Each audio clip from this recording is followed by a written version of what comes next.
Okay, so I just did this really quick, just so that they walk in, so that they feel the spooky vibe thing going on, something like that. I don't know. I just set it up. Um, okay. Well, I'm done.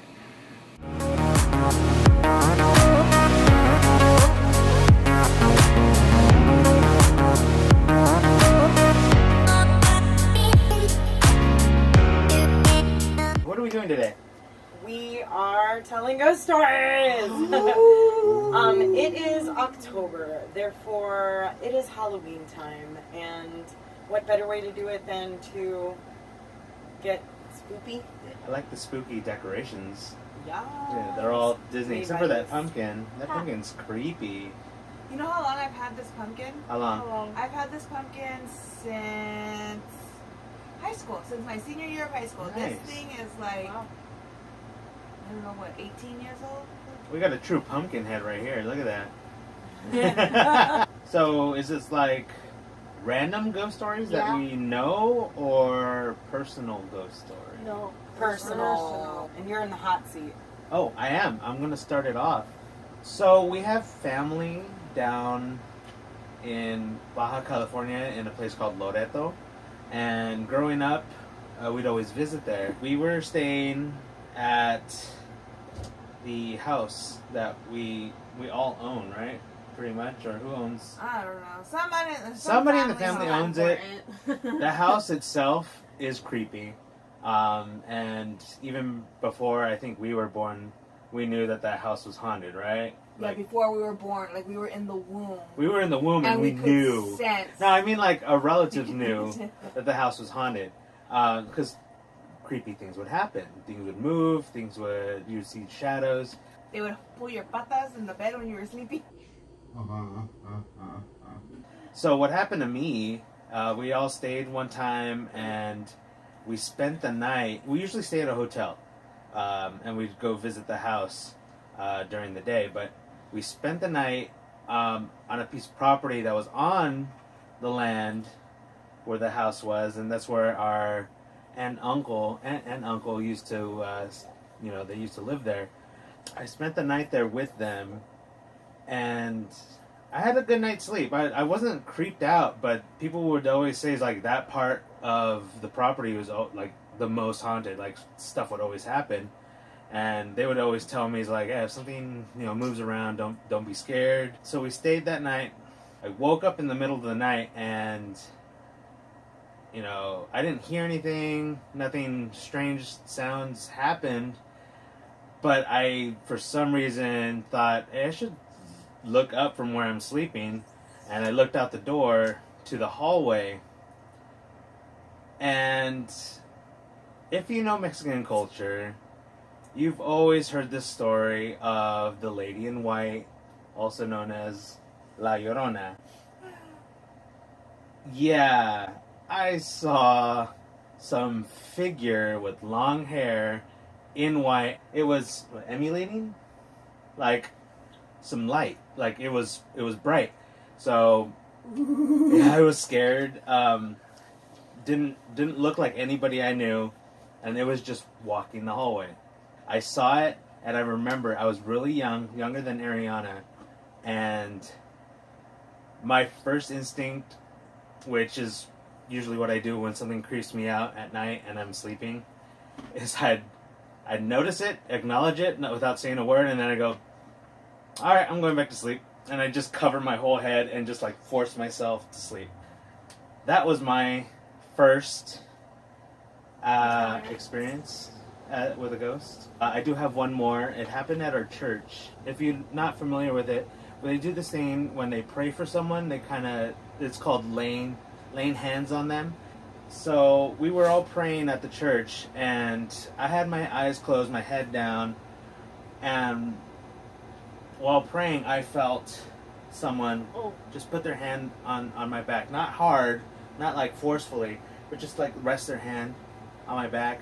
And I was like, oh, cool, somebody's praying for me. That's awesome. After the prayer, I wanted to turn around and kind of like say thank you. I turn around and there's nobody behind me, like for the next like 3 rows. So I'm just like, what? And it didn't look like somebody had like put their hand there and then like left immediately, like in a rush to go back to their seat. Like as soon as I felt the hand come off and we finished praying, I turned around and there was no one there. Wow. There's a third time? Yeah. Okay, there is a third time. So this is after our abuela had passed. I was very young, so I'm not too familiar on what happened. Okay, so I was what, 8 maybe? 8, 9? 9.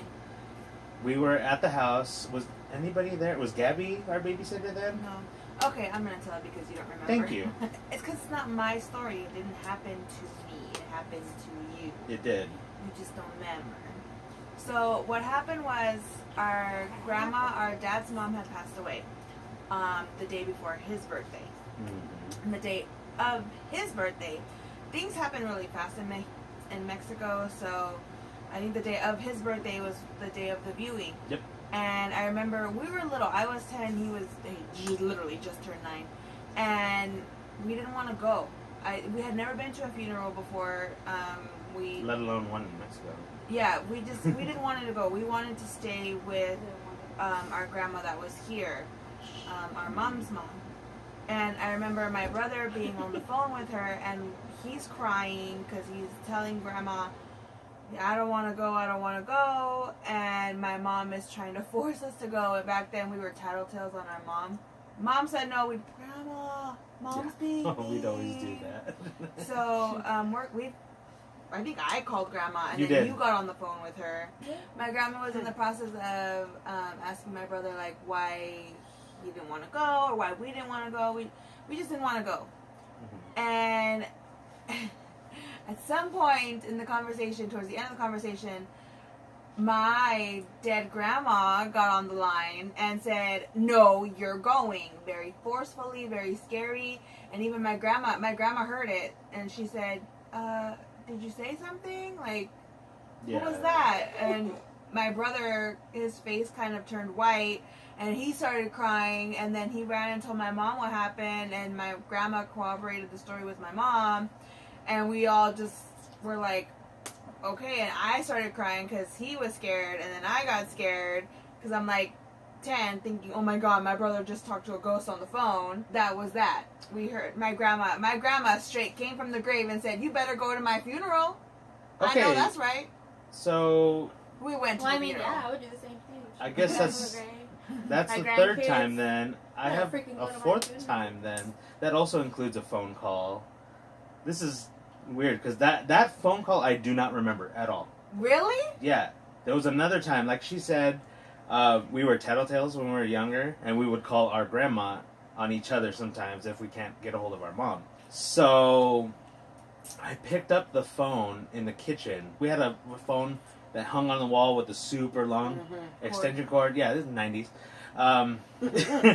I picked it up, and instead of hearing a dial tone, I heard a lot of Spanish speaking. And one of the voices, I don't speak Spanish, I understand Spanish, but one of the voices I clearly understood and I recognized as my abuela. And I was just sitting there, like standing there listening to it.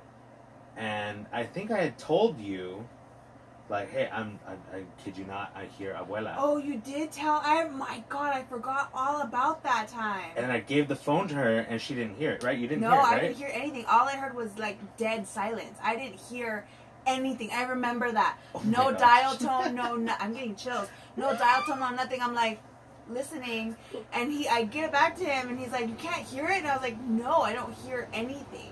What the heck? Oh This my is a God, I great completely start. forgot about that. Oh my God, I got goosebumps. Well, I guess I could like lighten the mood per se with mine.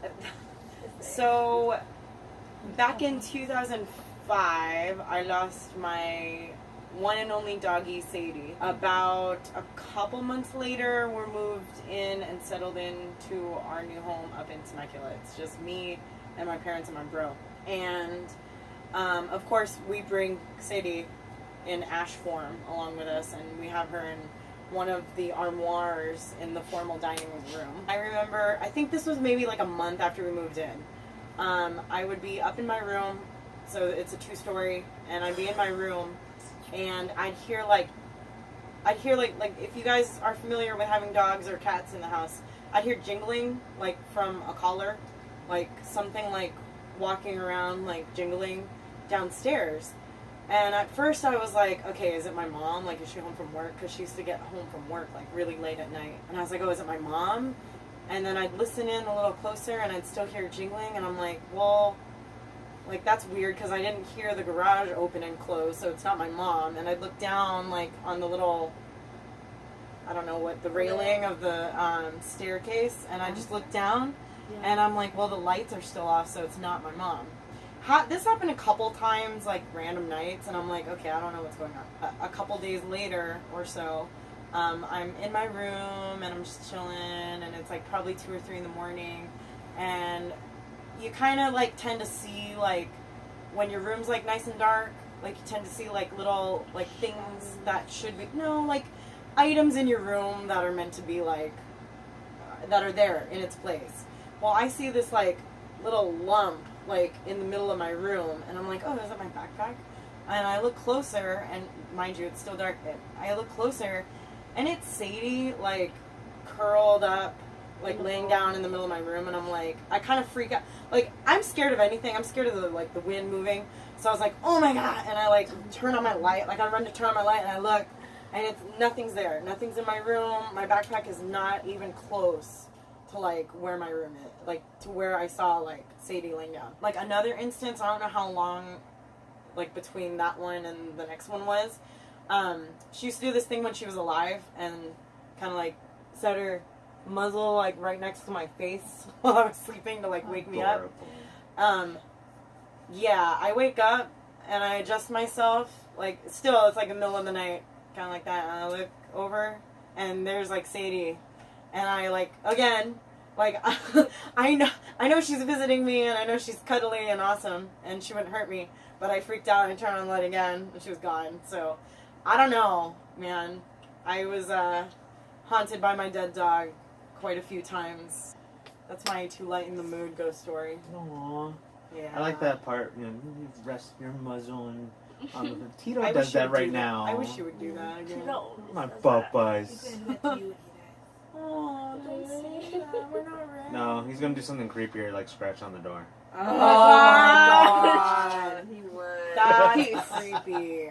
Go for it. I was very, very heavily gifted with seeing like everything, spirits. And I was about 15 at the time, and I was walking around with my friends. We were going.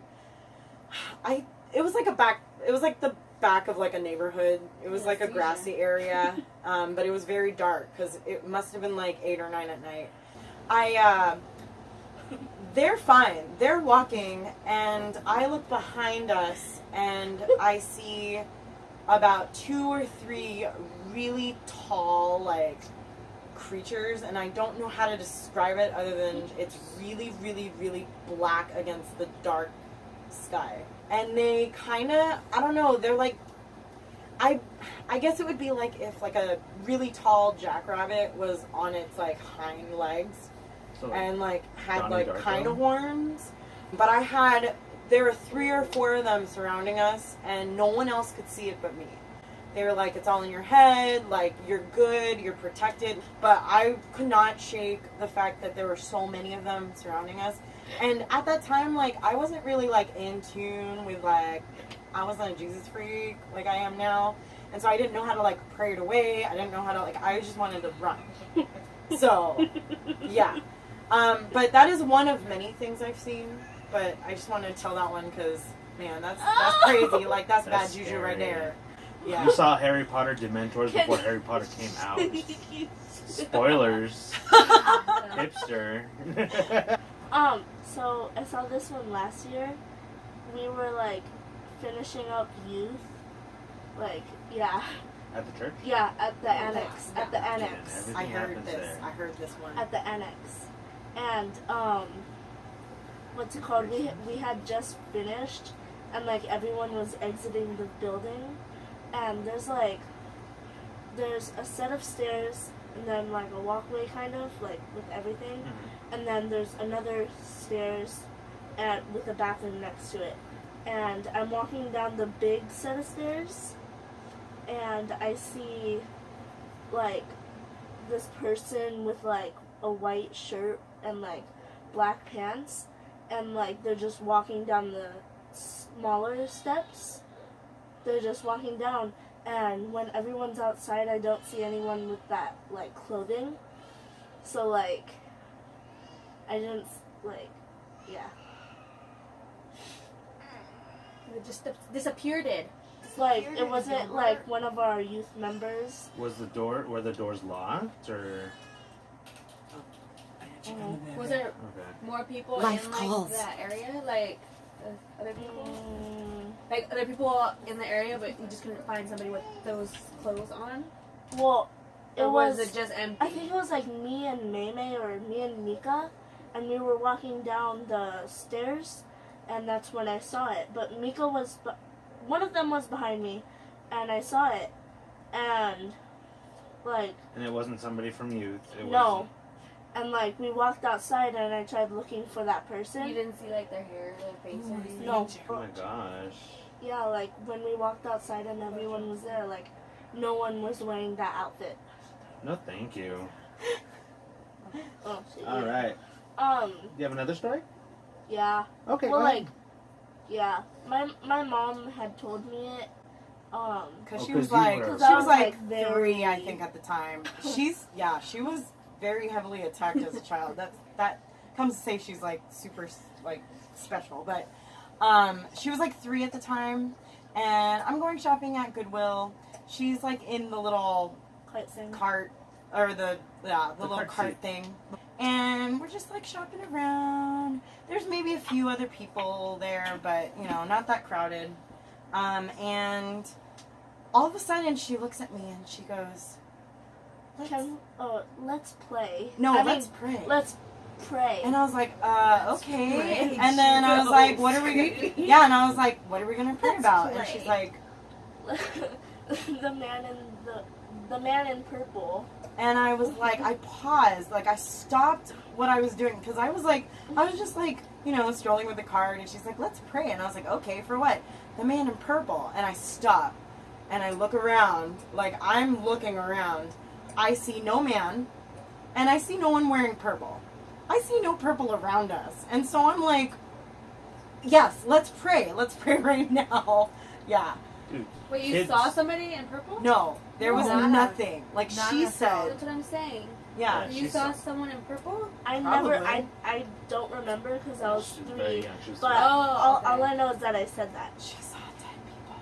I remember hearing that story when it happened. The Yeah. Man in Purple. I was very confused, and we did pray. No? Yeah. When I Yes. said Pray. it,